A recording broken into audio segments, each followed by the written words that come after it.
أعوذ بالله من الشيطان الرجيم. بسم الله الرحمن الرحيم. سورة سبأ مكية. بسم الله الرحمن الرحيم. الحمد لله الذي له ما في السماوات وما في الأرض وله الحمد في الآخرة وهو الحكيم الخبير. يعلم ما يلج في الأرض وما يخرج منها وما ينزل من السماء وما يعرج فيها وهو الرحيم الغفور. وقال الذين كفروا لا تأتينا الساعة قل بلى وربي لتأتينكم عالم الغيب لا يعزب عنه مثقال ذرة في السماوات ولا في الأرض ولا أصغر من ذلك ولا أكبر إلا في كتاب مبين ليجزي الذين آمنوا وعملوا الصالحات أولئك لهم مغفرة ورزق كريم. والذين سعوا في آياتنا معاجزين أولئك لهم عذاب من رجز أليم. ويرى الذين أوتوا العلم الذي أنزل إليك من ربك هو الحق ويهدي إلى صراط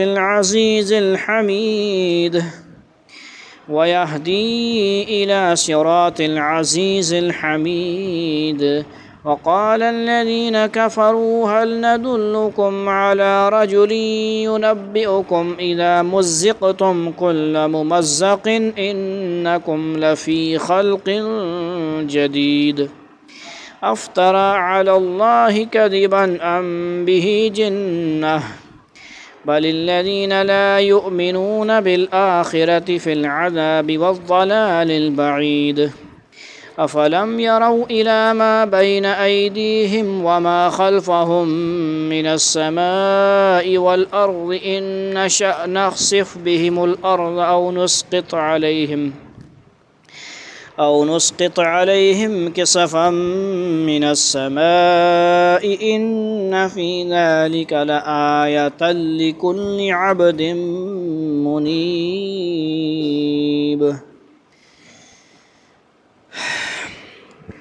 ولقد آتينا داود منا فضلا يا جبال أوبي معه والطير وألنا له الحديد أن اعمل سابغات وقدر في السرد واعملوا صالحا إني بما تعملون بصير.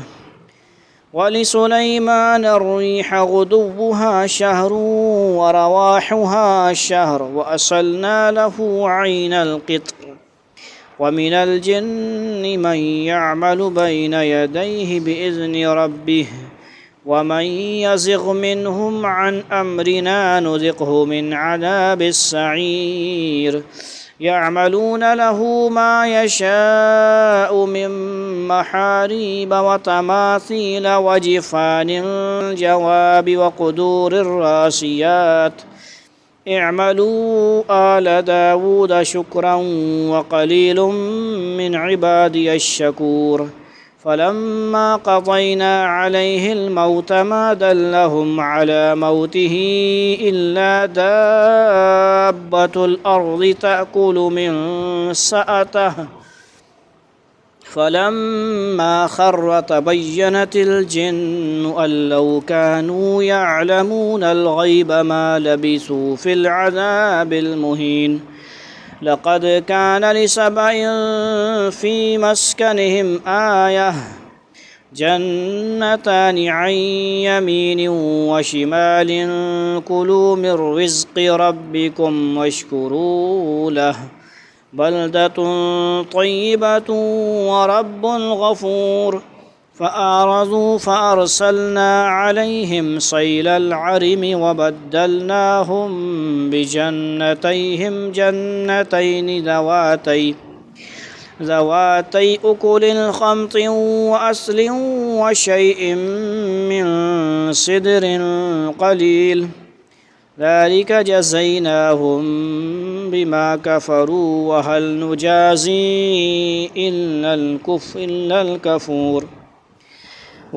نجازي إلا الكفور وجعلنا بينهم وبين القرى التي باركنا فيها قرى ظاهرة وقدرنا فيها السير سيروا فيها ليالي وأياما آمنين فقالوا ربنا باعد بين أسفارنا وظلموا أنفسهم فجعلناهم أحاديث ومزقناهم كل ممزق إن في ذلك لآيات لكل صبار شكور ولقد صدق عليهم إبليس ظنه فاتبعوه إلا فريقا من المؤمنين وما كان له عليهم من سلطان إلا لنعلم من يؤمن بالآخرة ممن هو منها في شك وربك على كل شيء صدق اللہ العظیم۔ 34ویں سورہ سبا سورہ احزاب مکمل ہوئی 3 حصوں میں۔ الحمدللہ سے سورہ فاتح شروع ہوتی ہے، سورہ سبا، سورہ فاطر اور سورہ انعام، 4 صورتیں۔ الحمدللہ الذی لہ ما فی السماوات وما فی الارض وَلَهُ الْحَمْدُ فِي الْآخِرَةِ وَهُوَ الْحَكِيمُ الْخَبِيرُ۔ تمام تر تعریف اس اللہ کی ہے جس کی صفت یہ ہے کہ آسمان اور زمین میں جو کچھ ہے سب اسی کا ہے، اور آخرت میں بھی تعریف اسی کی ہے، اور وہی ہے جو حکمت کا بھی مالک ہے، مکمل طور پر بخبر۔ يَعْلَمُ مَا يَلِجُ فِي الْأَرْضِ يَعْلَمُ مَا يَلِجُ فِي الْأَرْضِ وَمَا يَخْرُجُ مِنْهَا وَمَا يَنزِلُ مِنَ السَّمَاءِ وَمَا يَعْرُجُ فِيهَا باہر لے جاؤ نا، رونا نہیں ہے یہاں پہ۔ وما يعرج فيها وهو الرحیم الغفور۔ وہ ان چیزوں کو بھی جانتا ہے جو زمین کے اندر جاتی ہیں، اور ان کو بھی جو اس سے باہر نکلتی ہیں، ان کو بھی جو آسمان سے اترتی ہیں، اور ان کو بھی جو اس میں چڑھتی ہیں، اور وہی ہے جو بڑا مہربان ہے، بہت بخشنے والا ہے۔ وقال الذين كفروا لا تأتينا الساعة قل بلى وربي لتأتينكم عالم الغيب لا يعزب عنه مثقال ذرة في السماوات ولا في الأرض ولا أصغر من ذلك ولا أكبر إلا في كتاب مبين۔ اور جن لوگوں نے کفر اپنا لیا وہ کہتے ہیں کہ ہم پر قیامت نہیں آئے گی، کہہ دو کیوں نہیں آئے گی، میرے عالم الغیب پروردگار کی قسم، وہ تم پر ضرور آ کر رہے گی، کوئی ذرہ برابر چیز اس کی نظر سے دور نہیں ہوتی، نہ آسمانوں میں نہ زمین میں، اور نہ اس سے چھوٹی کوئی چیز ایسی ہے نہ بڑی جو ایک کھلی کتاب یعنی لوح محفوظ میں درج نہ ہو۔ جو کافر لوگ آخرت کی زندگی کا انکار کرتے تھے، ان کا کہنا یہ تھا کہ انسان کی مٹی میں مل جانے کے بعد اس کو ازر نو زندگی دینا کیسے ممکن ہے، امپاسبل ہے کہتے ہیں، بلکہ یہ کیا ہے، پاسبل ہے۔ ان آیتوں میں جواب یہ دیا جا رہا ہے کہ تم اللہ تعالیٰ کے علم اور قدرت کو انسان پر قیاس کر رہے ہو۔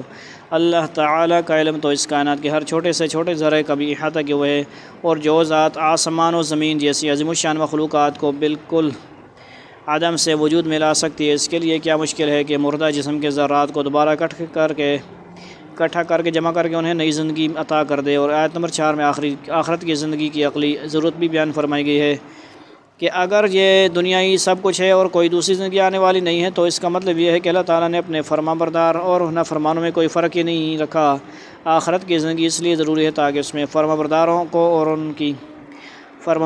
ان کی نیکی کا انعام دیا جائے اور نافرمانوں کو سزا ملے۔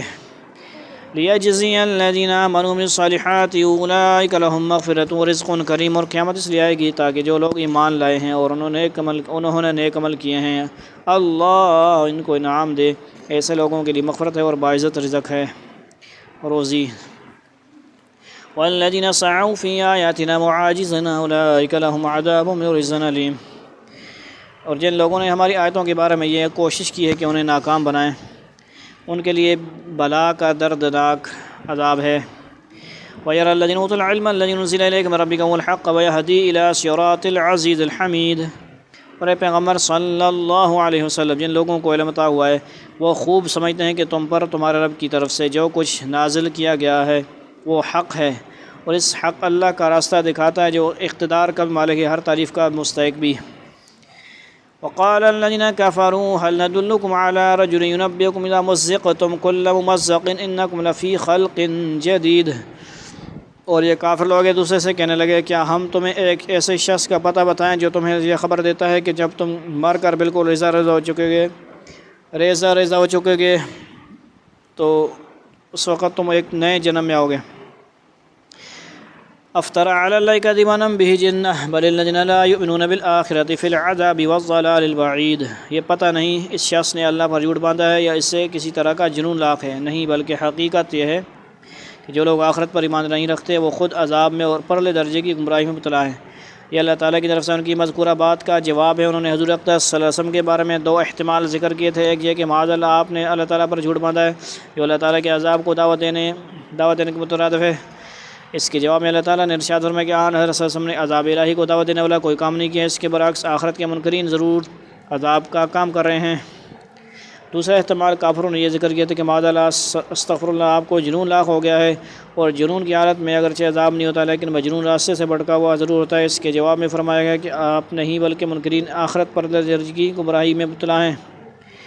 افلم يروا الى ما بين ايديهم وما خلفهم من السماء والارض ان نشأ نخسف بهم الارض ونسقط عليهم كسفا من السماء ان في ذلك لآية لكل عبد منيب۔ بھلا کیا ان لوگوں نے اس آسمان و زمین کو نہیں دیکھا جو ان کے آگے بھی موجود ہے، ان کے پیچھے بھی؟ اگر ہم چاہیں تو ان کو زمین میں دھسا دے یا آسمان کے کچھ ٹکڑے ان پر گرا دیں، حقیقت یہ ہے کہ اس میں ہر اس بندے کے لیے ایک نشانی ہے جو اللہ کی طرف رجوع کرنے والا ہو۔ وَلَقَدْ آتَيْنَا دَاوُودَ مِنَّا فَضْلًا يَا جِبَالُ أَوِّبِي مَعَهُ وَالطَّيْرَ وَأَلَنَّ لَهُ الْحَدِيدَ۔ اور واقعہ یہ ہے کہ ہم نے داؤد علیہ السلام کو خواص اپنے پاس سے فضل عطا کیا تھا، اے پہاڑو تم بھی تسبیح میں ان کے ساتھ ہم آواز بن جاؤ، اور اے پرندو تم بھی، اور ہم نے ان کے لیے لوہے کو نرم کر دیا تھا۔ حضرت داؤد علیہ السلام خود بھی بہت خوش آواز تھے، اور اللہ تعالیٰ نے پہاڑوں اور پرندوں کو بھی ان کے لیے مسخر کر دیا تھا کہ جب وہ ذکر اور تسبیح میں مشغول ہوں تو پہاڑ اور پرندے بھی ان کے ساتھ تسبیح اور ذکر کرنے لگتے تھے، اور ماحول میں ایک پرکیف سما بن جاتا تھا۔ پہاڑوں اور پرندوں کو ذکر و تسبیح کی صلاحیت عطا ہونا حضرت داؤد علیہ السلام کو خاص معجزہ تھا۔ پرندے بھی اللہ اللہ اللہ کرتے تھے، پہاڑ بھی اللہ اللہ اللہ کا یاد کرتے تھے، اللہ کی تسبیح ذکر، سبحان اللہ الحمدللہ لا الہ الا اللہ لا الہ الا اللہ لا الہ الا اللہ ذکر کرا کرو۔ ان اعمل سابغات وقدر فی السرد واعمل صالحا انی بما تعملون بصیر، کہ پوری زرہیں بناؤ اور کڑیاں جوڑنے میں توازن سے کام لو، اور تم سب لوگ نیک عمل کرو، تم جو عمل بھی کرتے ہو میں اسے دیکھ رہا ہوں۔ یہ حضرت داؤد علیہ السلام کے ایک اور معجزے کا بیان، اللہ تعالیٰ نے ان کو لوہے کی وہ زرہیں بنانے کی خصوصی مہارت عطا فرمائی تھی جو وَأَلَنَّ لَهُ الْحَدِيدَ، وہ زرہیں بنانے کی جو اس زمانے میں جنگ کے موقع پر دشمن کے وار سے بچاؤ کے لیے پہنی جاتی تھیں۔ زرہیں پورا لباس، آہنی لباس، لوہے کا لباس، سمجھ آئی نا، ہاتھوں سے بناتے تھے۔ اس صنعت کے لیے اللہ تعالیٰ نے حضرت داؤد علیہ السلام کو یہ خصوصیت عطا فرما دی تھی کہ لوہا ان کے ہاتھ میں پہنچ کر نرم ہو جاتا تھا، اور وہ اسے جس طرح چاہتے موڑ لیتے تھے۔ ان کو طرح طرح کے اوزار کی ضرورت نہیں ہوتی تھی کہ سریے کو ٹھوکتے رہیں گے پھر سمجھ آ رہی بات؟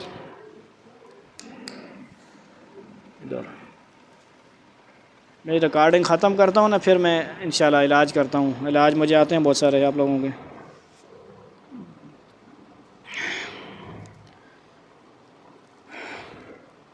اللہ تعالیٰ نے اس آیت میں اس بات کا بھی خاص ذکر فرمایا کہ داؤد علیہ السلام کو ہدایت دی گئی تھی کہ وہ زرہ اور کڑیوں میں توازن قائم رکھیں۔ اس میں یہ تعلیم دی گئی ہے کہ اللہ تعالیٰ کو ہر کام اور ہر صنعت میں سلیقے اور توازن کا خیال رکھنا پسند ہے۔ وَلِسُلَيْمَانَ الرِّيحَ، غدوها شهر ورواحها شهر أصلنا له عين القطر ومن الجن من يعمل بين يديه بإذن ربه ومن يزغ منهم عن أمرنا نذقه من عذاب السعير۔ اور سلیمان علیہ السلام کے لیے ہم نے ہوا کو تابع بنا دیا تھا، اس کا صبح کا سفر بھی 1 مہینے کی مسافت کا ہوتا تھا اور شام کا سفر بھی 1 مہینے کی مسافت کا، اور ہم نے ان کے لیے تانبے کا چشمہ بہا دیا تھا، اور جنات میں سے کچھ وہ تھے جو اپنے پروردگار کے حکم سے ان کے آگے کام کرتے تھے، ان کے غلام تھے، سرونٹ تھے، اور ہم نے ان پر یہ بات واضح کر دی تھی کہ ان میں سے کوئی ہمارے حکم سے ہٹ کر ٹیڑھا راستہ اختیار کرے گا اسے ہم بھڑکتی ہوئی آگ کا مزہ چکھائیں گے۔ یہ وہ معجزہ ہے جو حضرت سلیمان علیہ السلام کو ہوا تھا۔ سلیمان علیہ داؤد علیہ السلام کے بیٹے ہیں، یاد رکھو۔ اللہ تعالیٰ نے ہوا کو ان کا تابع فرمان پر بنا دیا تھا، وہ ہوا کی تیز رفتاری کو استعمال فرما کر دور دراز کا سفر مختصر وقت میں طے کر لیتے تھے۔ قرآن کریم نے یعنی ہوائی جہاز اڑاتے تھے، سمجھ آئی نہیں گل تو تاں سمجھ آ سی نہیں سمجھ آنی گل۔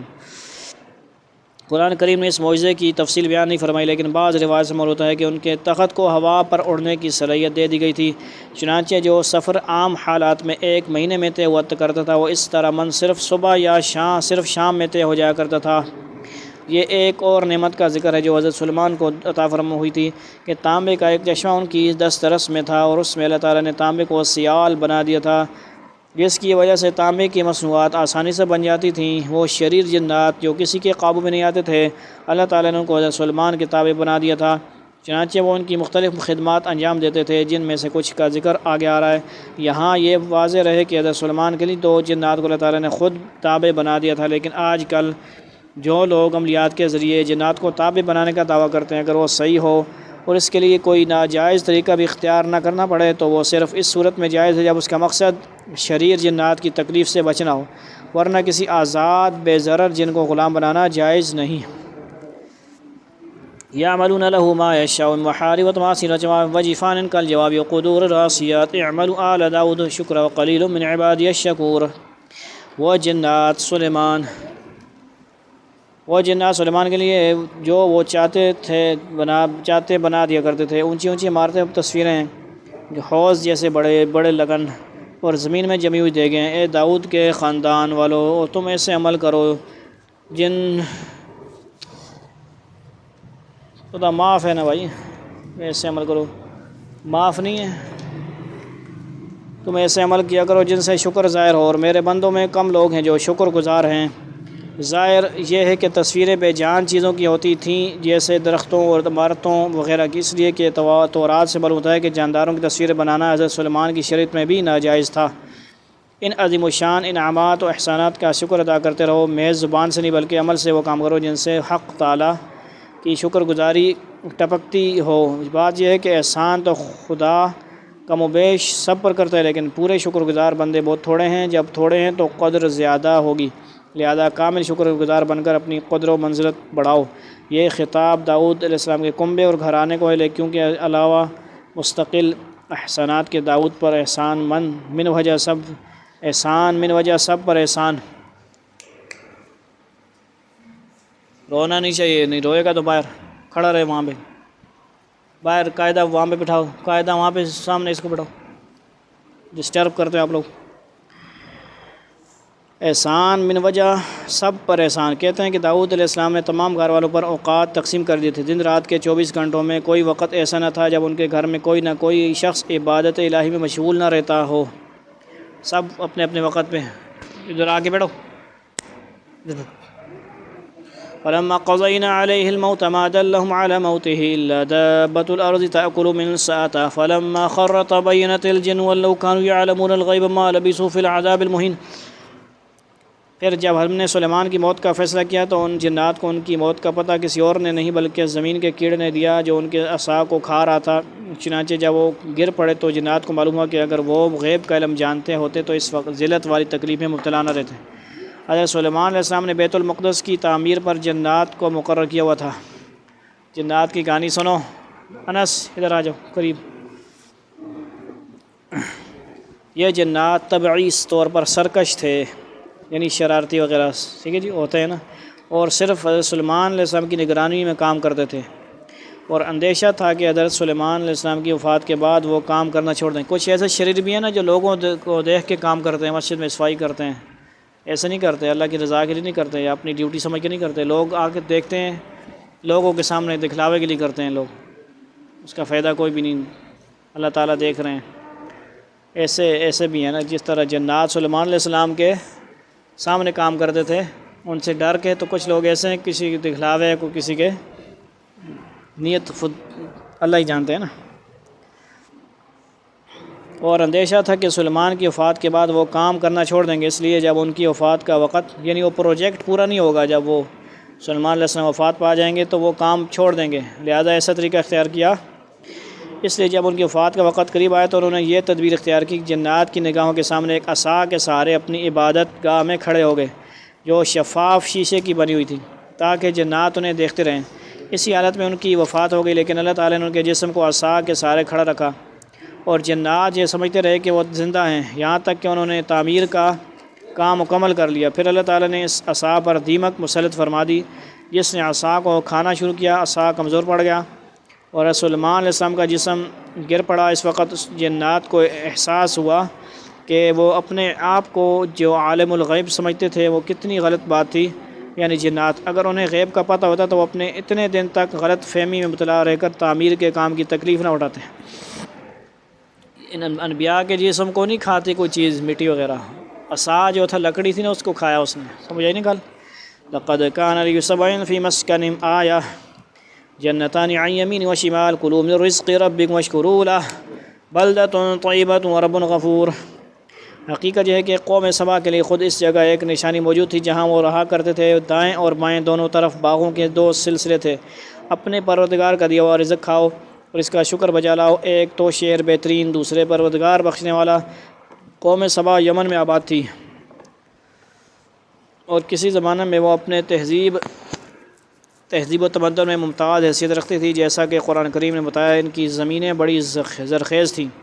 ان کی سڑکوں کے دونوں طرف پھل اور دار باغات تھے، سلسلے دور تک چلے گئے تھے. خوشحالی بھی میسر تھی اور سیاسی استحکام بھی. لیکن رفتہ رفتہ یہ لوگ اپنی عیاشیوں میں ایسے مگن ہوئے کہ اللہ تعالیٰ اور اس کے احکام کو بھول بیٹھے اور شرک کو اپنا مذہب بنا لیا. اللہ تعالیٰ نے ان کے پاس کئی پیغمبر بھیجے. حافظ ابن کثیر کے بیان کے مطابق ان کے پاس یکے بعد دیگرے 13 پیغمبر بھیجے گئے، جنہوں نے اس قوم کو ہر طرح سمجھانے اور راہ راست پر لانے کی کوشش کی، مگر یہ نہ مانے. آخرکار ان پر جو عذاب آیا وہ یہ تھا کہ معارب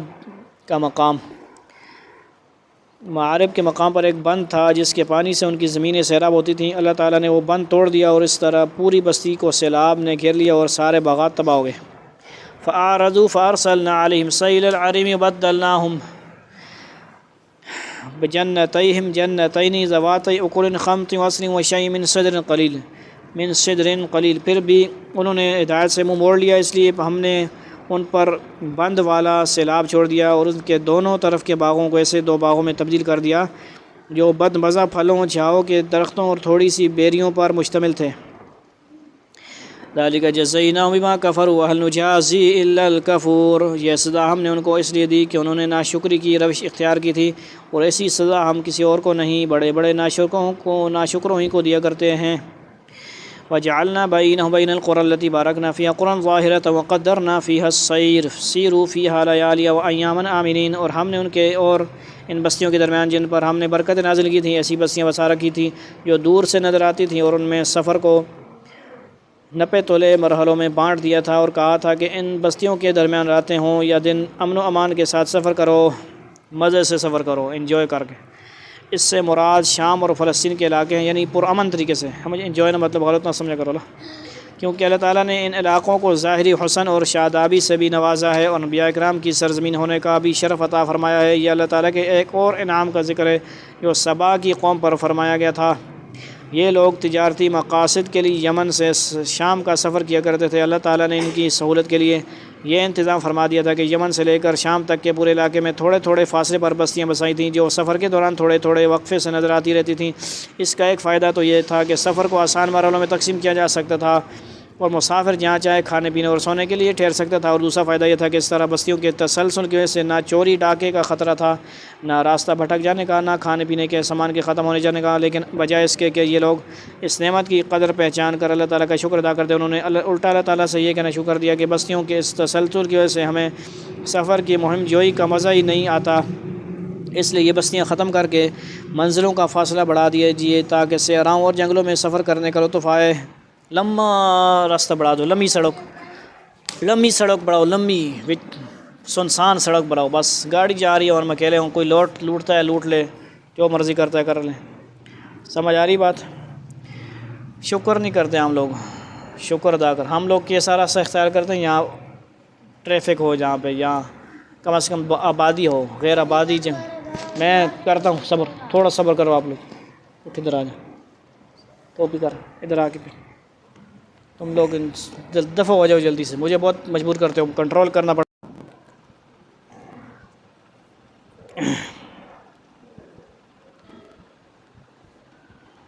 عجیب انسان ہوئے، مجھے بلا دیا سارا کچھ تم لوگوں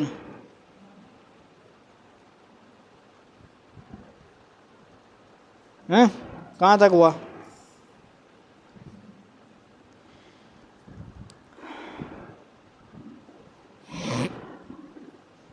فقالوا ربنا باعد بين أسفارنا وظلموا أنفسهم فجعلناهم أحاديث ومزقناهم كل ممزق إن في ذلك لآيات لكل صبار شكور۔ اس پر وہ کہنے لگے کہ ہمارے پروردگار ہمارے سفر کی منزلوں کے درمیان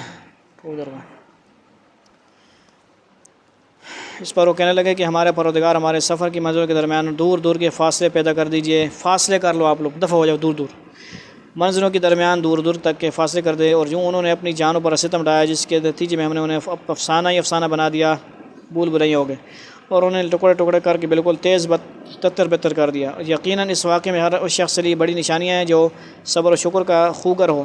یہ اللہ تعالیٰ کے ایک اور انعام کا ذکر ہے جو سبا کی قوم پر فرمایا گیا تھا۔ یہ لوگ تجارتی مقاصد کے لیے یمن سے شام کا سفر کیا کرتے تھے۔ اللہ تعالیٰ نے ان کی سہولت کے لیے یہ انتظام فرمایا تھا کہ یمن سے لے کر شام تک کے پورے علاقے میں تھوڑے فاصلے پر بستیاں بسائی تھیں جو سفر کے دوران تھوڑے وقفے سے نظر آتی رہتی تھیں۔ اس کا ایک فائدہ یہ ہے کہ سفر کو آسان مرحلوں میں تقسیم کیا جا سکتا تھا اور مسافر جہاں چاہے کھانے پینے اور سونے کے لیے ٹھہر سکتا تھا، اور دوسرا فائدہ یہ تھا کہ اس طرح بستیوں کے تسلسل کی وجہ سے نہ چوری ڈاکے کا خطرہ تھا، نہ راستہ بھٹک جانے کا۔ ایک ہی صاحب یار، دوبارہ پڑھوانا بھی میرے کو، یہ دوبارہ لکھا ہوا یار۔